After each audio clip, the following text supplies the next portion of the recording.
ta riêngភាសាកូរ៉េចឹងថ្ងៃហ្នឹងគឺយើងរៀនភាសាកូរ៉េខ្ញុំបរៀនអ្នកទាំងអស់គ្នាពាក្យ tachilsekida អញ្ចឹងពាក្យហ្នឹងវាស្មើនឹងពាក្យថាឆុលតេរ៉ូសិលថាឬមួយក៏ស្អប់ខ្លាំងអ្វីដែលថាសកម្មភាពពាក្យសម្ដីឬមួយក៏មនុស្សឬមួយក៏អ្វីដែលយើងស្អប់ខ្លាំងបំផុតគឺយើងប្រើពាក្យហ្នឹងអញ្ចឹងបើសិនជាយើងប្រើថាឆុលតេចុករ៉ូណូមួយឈៀវខ្លាំងសឹងថា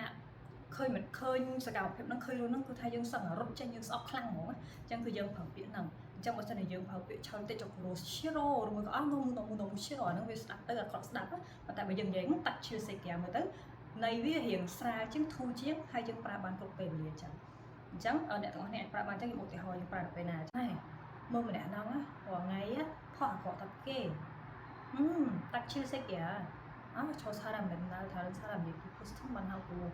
딱 질색이야. 저는 자 저번에 식당에 가서 어떤 여자랑 밥 먹는 거 봤거든. 근데 계산 안 하고 여자 계산하게 하고 그냥 가더라.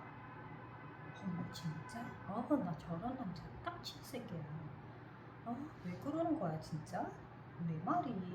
chẳngអ្នកនរស្ដាប់បានពាក្យចុងក្រោយ 내 말이 អញ្ចឹងពាក្យហ្នឹងយើងនឹងរៀនជាមួយគ្នានៅពេលក្រោយ